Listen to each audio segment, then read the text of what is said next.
Parce que vous connaissez l'émission, allez, de quoi parle-t-on aujourd'hui? La justice qui demande que Riette, parce qu'on a suivi et vous avez suivi, vous verrez qu'Éric et Yann ont tenu leurs promesses, vont tenir leurs promesses. La justice demande que Riette soit confiée à une société de dressage d'animaux pour le cinéma. Est-ce que vous êtes choqués? Ce sera le premier sujet de cette émission. 10 ans après les attentats de Charlie Hebdo de janvier 2015, la France est-elle encore Charlie? C'est la question dont nous allons débattre. Les 10 ans, c'est demain, très exactement. Et puis Sébastien Delogu qui souhaite légaliser, vous avez peut-être vu passer ça pendant les vacances, le cannabis et confier la vente aux dealers. Voilà.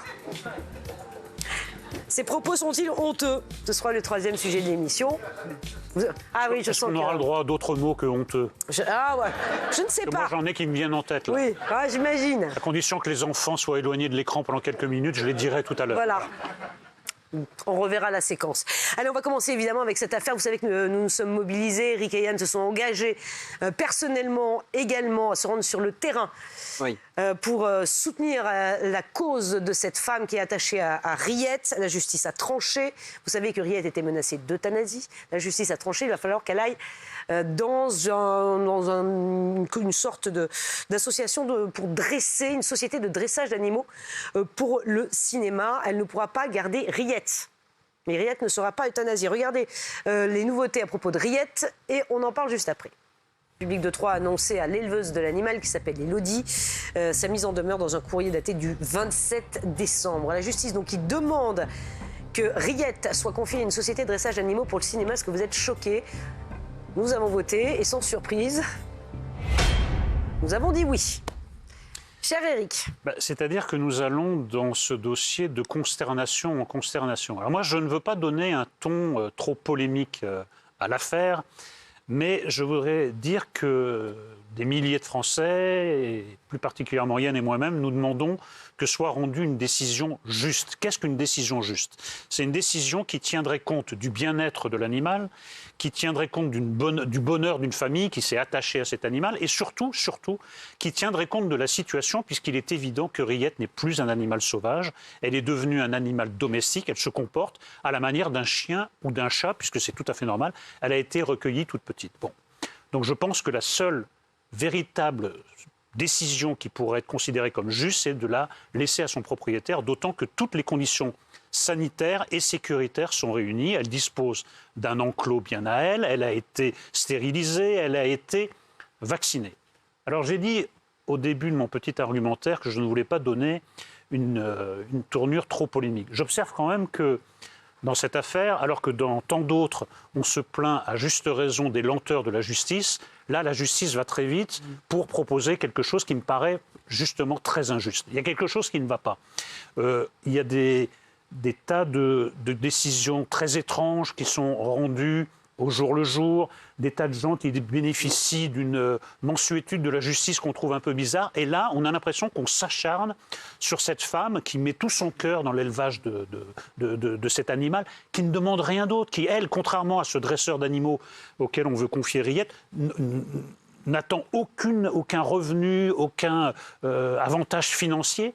Donc en fait, tout plaide pour que Riette reste avec sa propriétaire. La justice, pour une fois, pourrait s'enorgueillir de rendre une décision qui ferait plaisir à des millions de Français, mais non, on a l'impression qu'il y a une forme d'acharnement. Moi, je vais vous dire, je crois encore à la raison, je crois encore qu'on peut obtenir cette décision, et c'est pourquoi Yann et moi, samedi prochain, nous serons à Chaours, près de Troyes, là où habite la propriétaire de Riette et Riette, pour participer à la marche en soutien à sa propriétaire et à l'animal. Donc je donne rendez-vous à tout le monde, 14h, samedi prochain, à Chaours.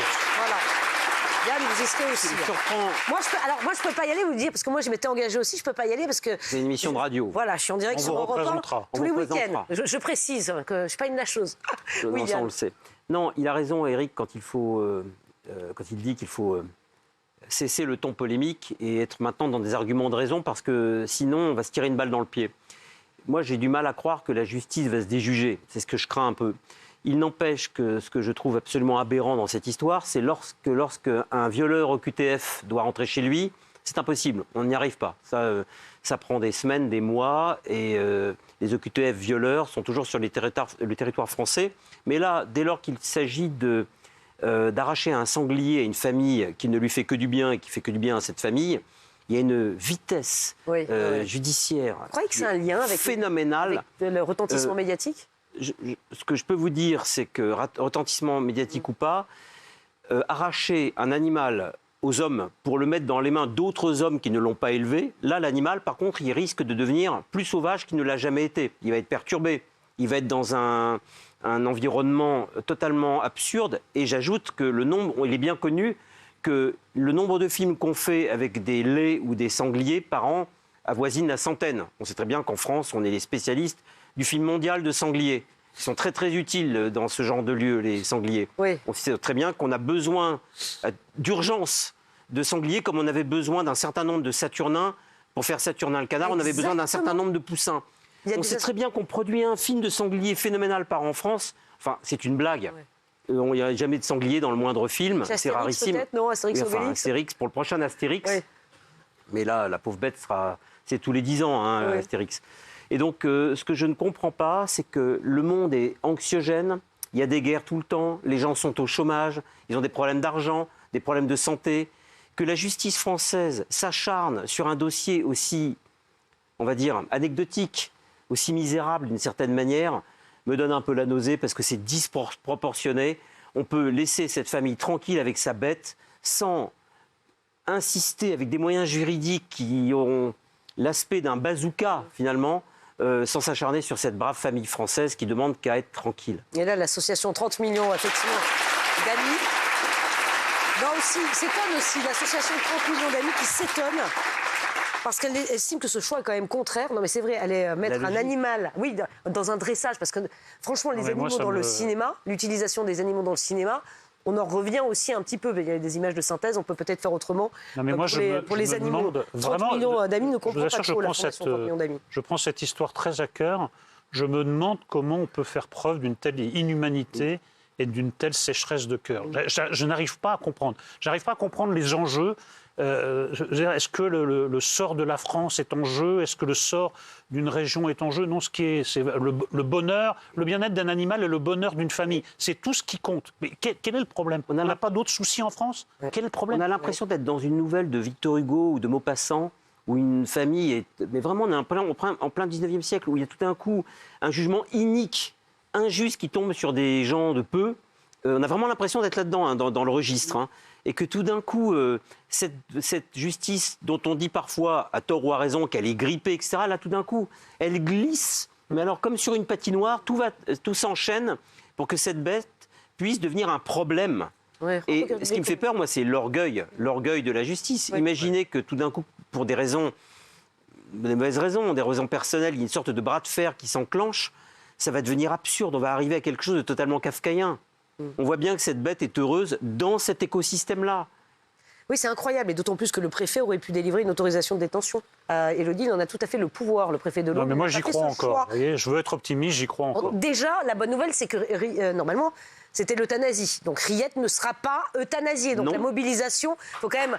Voilà, la mobilisation a servi à quelque chose. Riette ne sera pas euthanasiée. Maintenant, c'est l'avenir de Riette, effectivement. Mais l'animal va être transposé dans un lieu et dans un univers qui n'est pas le sien. Et les gens qui vont le récupérer ne sauront pas trop quoi en faire. Surtout qu'il n'y a pas de film avec des sangliers. Et cette bête-là va être déboussolée. Il y avait 5 sangliers, il en manquait un. Il y avait une place de sanglier à prendre. C'est absurde. Il faut continuer le combat et on va se rendre avec Éric à Troyes. Et sans haine et sans violence, on va continuer à faire en sorte qu'elle s'appelle Élodie, c'est ça la dame? La maman récupérer... Pas propriétaire, je ne sais pas comment on dit.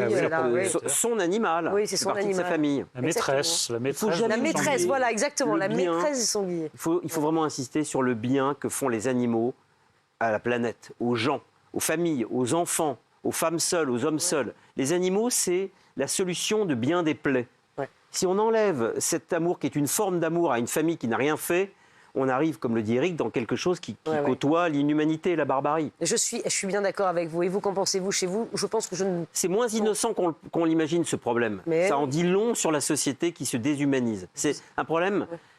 c'est pas juste parce qu'on veut défendre un animal. On veut défendre avec Éric la cause animale.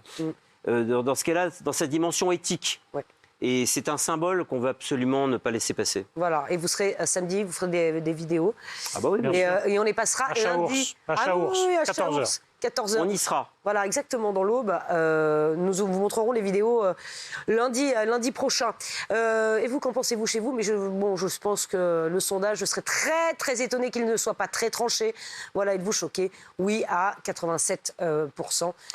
Voilà, vous êtes nombreux à comprendre ce combat. C'est l'acharnement qui est incompréhensible, l'acharnement. Allez, il est 18h13, on va parler d'un tout autre sujet. Demain, ça fera 10 ans les attentats de Charlie Hebdo, ce massacre épouvantable. On se souvient tous de l'effroi. L'effroi quand on a appris ce qui s'était passé dans cette rédaction. 12 personnes sont mortes, dont 8 membres de la rédaction de l'hebdomadaire satirique. Il y avait eu d'autres attaques meurtrières, avec notamment l'attaque de l'hypercachère dans la foulée. Et souvenez-vous, ça avait déclenché une vague de mobilisation, 4 millions de personnes dans les rues. On était tous Charlie. La question que l'on se pose aujourd'hui, c'est: est-on 10 ans plus tard toujours Charlie? Ce sera dans un instant sur C8.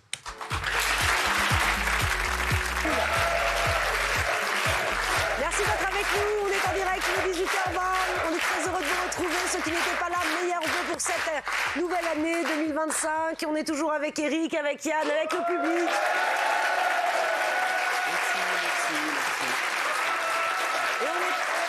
Un excellent public.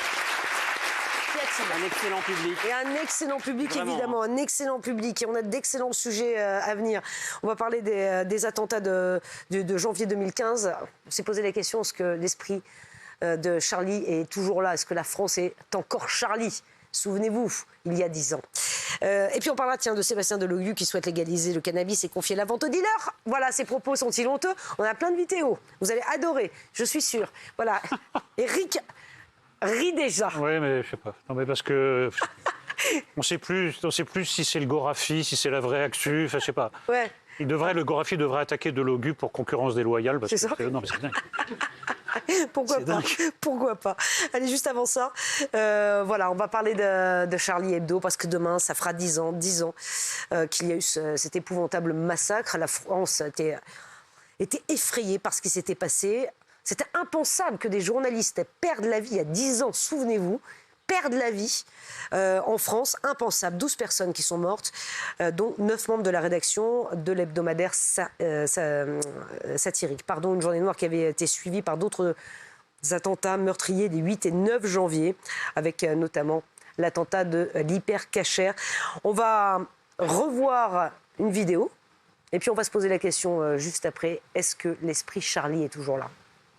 Ce mardi 7 janvier, cela fera 10 ans que le journal Charlie Hebdo a été victime d'une attaque terroriste. Le 7 janvier 2015, les frères Chérif et Saïd Kouachi ont tué 12 personnes dans les locaux parisiens du journal satirique. Le lendemain, un complice des frères Kouachi a assassiné une policière municipale sur la voie publique à Montrouge. Le surlendemain, il a également tué 4 personnes de confession juive au cours d'une prise d'otage dans une supérette cachère porte de Vincennes. En commémoration, de nombreux hommages sont prévus toute la semaine avec des émissions spéciales questionnant la liberté d'expression. De plus, Charlie Hebdo publiera des caricatures sélectionnées lors du concours international Rire de Dieu. Voilà, et pour se remettre dans le contexte de l'époque, ça avait déclenché une vague de soutien. La France était réveillée, mobilisation dans les rues, plus de 4 millions de personnes qui avaient défilé et on voyait ces pancartes « Je suis Charlie ». Alors ça ne voulait pas dire forcément qu'on soutenait le journal en tant que tel.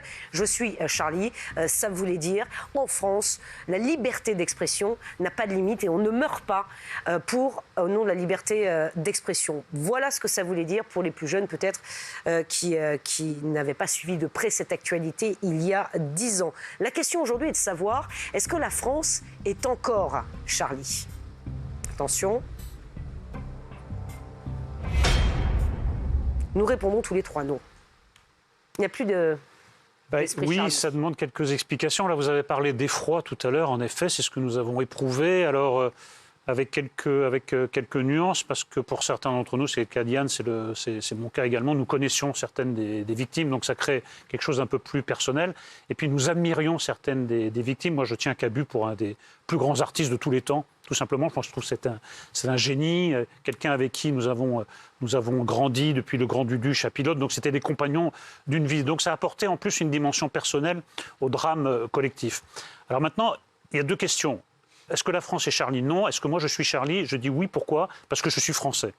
Et être français, c'est être attaché à la liberté d'expression. C'est en effet juger absolument intolérable qu'on puisse mourir pour avoir écrit quelque chose ou pour avoir dessiné quelque chose. Et c'est surtout savoir que le délit de blasphème n'existe pas. Donc ça, c'est mon point de vue personnel. Mais je ne puis qu'observer depuis 10 ans que l'esprit Charlie recule. Et vous avez fait un rappel, c'est très intéressant ce que vous avez dit, surtout pour les plus jeunes, vous avez le rappel. Et chez les plus jeunes, c'est en train de se dégrader très sérieusement. Oui. Le rapport à la laïcité, le rapport à la religion, en disant non mais ça se fait pas, il y a des choses qu'on ne peut pas dire. Ils sont très très différents de notre génération, même de la vôtre, parce que vous êtes un peu plus jeune. Et je trouve que ce qui était des valeurs fondamentales pour nous sont en train d'être battues en brèche chez les plus jeunes. Je trouve ça extrêmement inquiétant. Oui. Je trouve que la liberté d'expression recule contre le fanatisme, que maintenant, eh bien, de peur de vexer les uns et les autres, parce qu'il y a une susceptibilité maintenant absolument extraordinaire. Chaque fois que vous dites quelque chose, ça vexe une personne ou une autre. Je trouve qu'on recule sur nos fondamentaux, on recule sur ce qui a fait la France, on recule sur les valeurs fondamentales de la France. Je suis très inquiet de devoir répondre non. Je crois que la France est de moins en moins Charlie, et c'est un bon débat à la veille du 10e anniversaire de ces événements tragiques. Yann. Ce qui me désole, c'est que lorsqu'on voit d'anciens numéros de Charlie Hebdo et qu'on se les montre les uns aux autres, les réactions qui fusent immédiates sont « on ne pourrait plus jamais écrire ça, dessiner ça, dire ça ».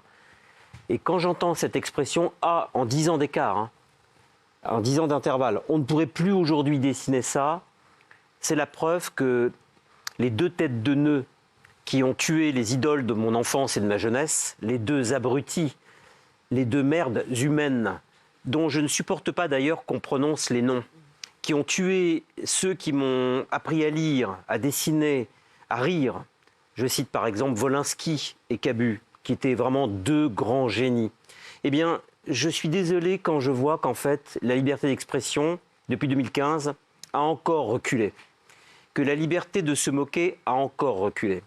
Et j'en profite d'ailleurs pour faire amende honorable sur une chose, c'est que dans cette émission, je crois d'ailleurs que c'était Eric qui l'a présenté cette fois-là, il y avait Balance ton poste.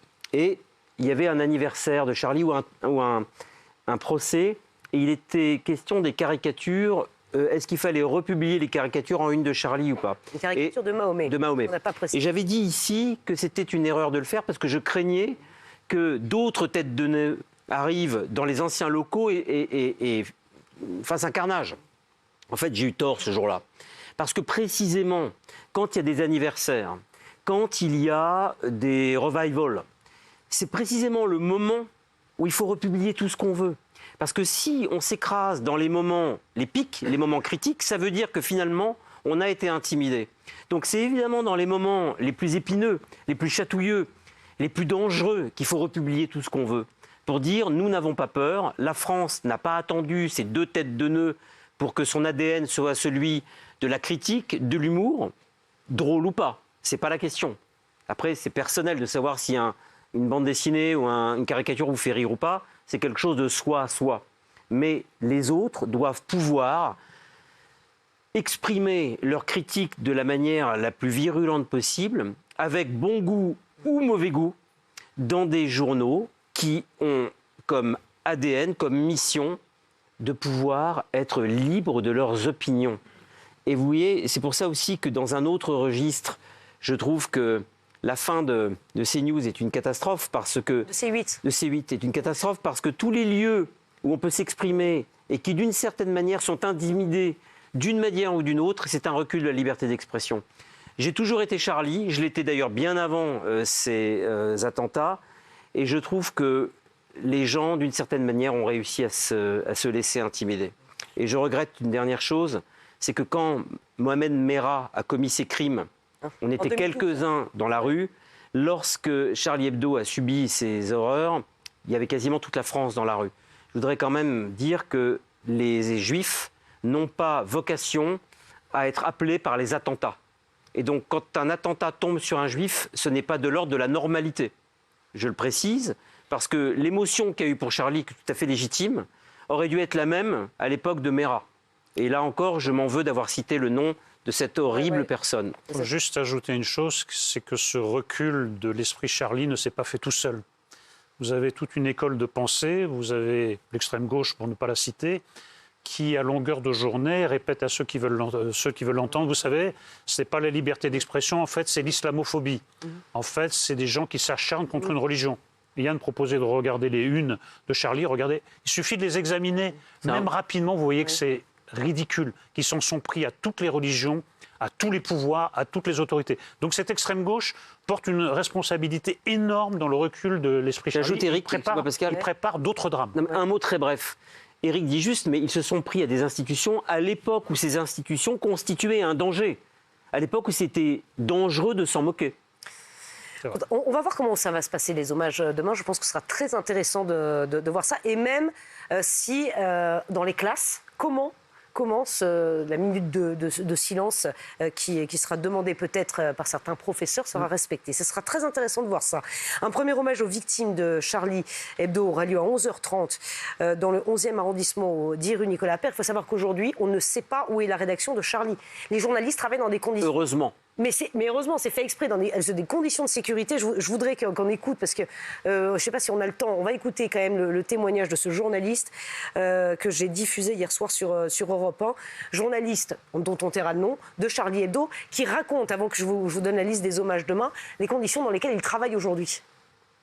Quand j'ai commencé à bosser chez Charlie, je le disais avec fierté à chaque personne que je rencontrais, et puis s'en suivait une discussion, un débat d'une bonne demi-heure où il fallait expliquer que non, Charlie c'est pas raciste, non, Charlie c'est pas ça. Est-ce que t'as déjà ouvert Charlie? Bah non, t'as jamais ouvert Charlie. Donc il y a toujours ce truc-là qu'il faut désamorcer pendant une bonne demi-heure avec à peu près n'importe qui, surtout chez les jeunes qui sont pas au courant de ce qu'on fait et qui répètent assez bêtement certaines attaques d'une certaine gauche qui nous vise.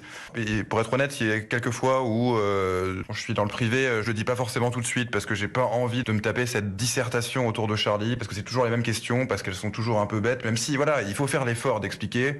Il y a des moments où c'est un peu lassant. Voilà. Et en plus, il faut faire un effort d'expliquer, au-delà de travailler dans des conditions qui sont inadmissibles pour des journalistes ou des dessinateurs. On rappelle qu'il y a d'autres personnes qui ont été tuées ce jour-là, notamment le lieutenant Ahmed Merabet, qui, vous voyez, pour tous les idiots de l'extrême gauche qui pensent que c'est islamophobe, et les gens dont Yann ne veut pas citer le nom, ils ont achevé sur un trottoir un homme blessé, père de famille, qui portait le nom d'Ahmed Merabet. J'ajouterais que c'est grâce à l'esprit Charlie que des gens comme les frères Bidule ont pu grandir en France. Parce que Charlie s'est toujours battu pour que l'immigration ne soit pas considérée comme une malédiction. Donc en fait, ils se sont même tirés une balle dans le pied. Mais il y a une telle bêtise, une telle méconnaissance, un tel ricochet sur des informations qu'il est bien clair que ceux qui n'ont jamais ouvert Charlie ne peuvent pas imaginer à quel point il y a plus d'intelligence à l'intérieur que de bêtises, même s'ils sont héritiers de ce journal bête et méchant qui était Harakiri. Quand on regarde Charlie, en fait, ils sont intelligents et gentils. Voilà, donc plusieurs hommages demain. Premier hommage, je vous le disais, à 11h30 au 10 rue Nicolas Appert dans le 11e arrondissement. Les élus se rendront ensuite boulevard Richard Lenoir en mémoire du lieutenant de police que vous venez de citer, Ahmed Merabet. Et le dernier événement se tiendra au 23 avenue de la Porte de Vincennes dans le 20e arrondissement à 13h10 pour rendre hommage aux victimes de l'hypercachère. Il est 18h33. On va parler de Sébastien Delogu qui fait une proposition. Fait une proposition. C'est dit, tiens, le député LFI, il y a du monde en prison. On va peut-être leur trouver un petit travail. Ouais. Bon, alors d'abord, il faudrait légaliser. Il faudrait légaliser la drogue. Ça, c'est un sujet sur lequel on peut s'entretenir. Oui. Moi, je suis favorable à la légalisation. Par contre, la deuxième partie, elle est dingue. Le député, voilà, il a encore fait parler de lui. Vous avez peut-être vu passer ça pendant ses vacances, égaliser le cannabis et demander aux dealers de s'occuper du trafic, parce qu'ils savent comment ça se passe. C'est une bonne idée, ça. On va les faire sortir de prison, on peut leur demander de faire le boulot et de faire rentrer l'argent dans les caisses de l'État. Pourquoi pas? Si on demande la légalisation du cannabis et que l'acheminement du cannabis soit bien géré par l'État français, amène à ce qu'on peut se poser des questions sur les personnes qui aujourd'hui ont vendu et ont été pénalisés à cause de cela et sont rentrés en prison. On leur laisse la possibilité de pouvoir venir et d'ouvrir un commerce et d'être régis par la France. Voilà, alors donc, bien sûr, nous nous posons la question, vous pouvez voter également chez vous. Sébastien Delogu qui propose effectivement de légaliser le cannabis et de proposer aux dealers en fait, de s'occuper de la vente. Oui. C'est vrai, il faut faire appel à des professionnels. Il légalise les dealers lui aussi. Ouais. Légalise les dealers. Allons-y, ces propos sont-ils honteux? Attention, nous avons voté et voilà, nous avons dit oui. Bon. Bref, Éric. Ce qu'il faut d'abord dire, c'est que Delogu est à l'Assemblée nationale, ce que Ducobu est à l'Éducation nationale. Voilà. Merci pour lui. Merci pour lui. Donc, ça permet d'éclairer le propos. Ensuite, une deuxième chose, c'est que M. Delogu appartient à l'extrême gauche. Et l'extrême gauche est amoureuse des délinquants, est amoureuse de la canaille. On ne sait pas, ça les fait bander. On ne sait pas. Non mais moi pas, mais eux, moi je ne discute pas. Mais voilà. Alors, moi je pense que M. Delogu ne va pas assez loin. Par exemple, pourquoi ne pas reconvertir les délinquants sexuels en profs d'éducation sexuelle? Alors, non, on peut décliner ça. Voilà. Non, mais écoutez, à force de vouloir s'adresser à un certain électorat, à un certain public, à force de vouloir faire de la démagogie, on arrive à ces propos absolument insensés. Les dealers, ce ne sont pas des gentils, ce sont des gens qui, non seulement sont des délinquants, mais qui pourrissent la vie de cités entières, de quartiers entiers. Les gens ne peuvent pas vivre normalement. La place de ces gens n'est pas dans une boutique, la place de ces gens est en prison. Et M. Delogu, j'espère, ne sera pas élu la prochaine fois.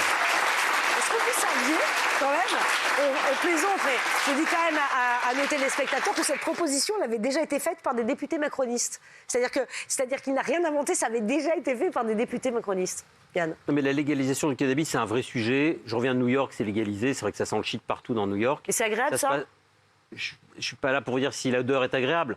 Simplement, c'est légalisé, ça se passe très bien. C'est à pignon sur rue. La qualité est bonne. Les dosages sont parfaits. Vous prenez ça, vous dormez comme un bébé, j'ai essayé. Ah bon Non, mais c'est interdit. Non, mais c'est autorisé aux États-Unis. Ne jetez pas dans l'illégalité aux États-Unis. C'est des gummies, hein, c'est sous forme de bonbons. Oui. C'est des pâtes de fruits. J'ai essayé, c'est vrai que on se sent bien le lendemain matin. Ça valait le coup de regarder ce qui se passe parce que c'est bien foutu. Ouais. Ouais. Et ça évite une forme de délinquance. Donc maintenant, les délinquants, c'est surtout sur l'héroïne, la cocaïne, le crack, etc. Ce qui n'est pas tout à fait le même profil de consommateur. Ça, c'est la première partie. On peut discuter. Sur la deuxième partie, on ne peut pas discuter, c'est tout. C'est-à-dire que là, il annule l'éventuelle intelligence de la première partie de la question par la totale bêtise de la seconde partie. Est-ce que vous voulez écouter ce qu'en pense Rudy Manal, le porte-parole du syndicat Alliance Police Nationale? Oui, on a envie de l'entendre, bien sûr. On n'a qu'à aussi demander aux voleurs de voitures d'ouvrir des garages ou des concessions, ou alors on n'a qu'à demander à des cambrioleurs de devenir brocanteurs et de vendre les produits qu'ils ont volés. La restauration, l'hôtellerie, où ils cherchent énormément de main-d'œuvre, c'est plutôt vers ça que M. Delogu devrait orienter ses trafiquants. Ah oui, c'est pas mal. Il est excellent. Hein. Oh, non, il est excellent. Et Stéphane Manigold, également dans les grandes gueules, qui n'a pas sa langue dans sa poche. De justification de délinquants pour leur dire voilà, on va leur proposer d'être demain les fonctionnaires de l'État et que vu qu'ils ont à la fois la maîtrise du business, qu'ils savent goûter et qu'en plus ils ont la clientèle, on va tout légaliser, on va leur donner un job. Je me demande si c'est pas notre Louis Boyard qui lui aurait pas soufflé l'idée par crainte en cas de dissolution de ne pas être élu et de s'assurer un job derrière. Non mais franchement, on est vraiment, pardon, dans le fond des chiottes de la politique. Le fond des chiottes. Non mais il a raison. Louis Boyard qui se vante d'avoir été un ancien dealer, Delogu qui veut, oui c'est ça, légaliser les dealers. Écoutez, ces gens-là, c'est la représentation nationale. Moi, j'ai honte. Sans compter ceux qui vont acheter de la drogue dans le métro. Bien sûr. Ouais. Andy Kerbrat, c'est ça? Oui, c'est ça. Non, mais écoutez, tous du même camp politique. Oui. Est-ce que vraiment ils sont représentatifs de la nation? Est-ce que vraiment les gens qui ont voté pour eux sont fiers d'être représentés par cette galerie de personnages très douteux? Non mais c'est génial les propositions. Je veux dire, ils ont pas honte quand même. Enfin je sais pas. Mais c'est tragique. C'est quand même tragique. Il y a quand même un problème de niveau intellectuel chez la plupart des députés et les filles. Soit c'est la haine, un peu d'intelligence et beaucoup de haine, soit c'est la totale bêtise et la barbarie la plus. Enfin, il y a un problème en fait. C'est vrai qu'il y a peut-être un non-dit, une attirance peut-être d'ordre sexuel pour les délinquants, ça c'est possible. Non mais un refoulé, c'est possible. Hein. Ça peut être excitant la délinquance, je peux le concevoir moi. Pasolini adorait les délinquants, il en est mort. Oui. Mais là, si vous voulez, ce qui se greffe là-dessus, c'est quand même une haine de la France. Ouais. Une vraie haine de la France. C'est-à-dire qu'on veut vraiment que la France devienne une sorte de champ de mine perpétuel où tout le monde se hurle dessus, se crache dessus, se tire dessus et va tranquillement acheter son shit avec son meilleur ami député. Oh là là, ouais, non, c'est terrible. Je finis par une phrase de Nietzsche, tout finira dans la canaille. Ouais. Eh bien, nous y voilà. sommes. Oh, bon, écoutez, regardez, qu'en pensez-vous chez vous, évidemment? Voilà. Ah ben voilà. Ces propos sont si honteux, vous dites sans surprise, oui, à 91%. Moi, j'ai l'impression qu'à chaque fois qu'il parle, en fait, il rote. Ah voilà, bon, écoutez, c'est ça. Écoutez, on va finir là-dessus tout de suite, c'est le retour de Cyril Hanouna sur C8. À demain.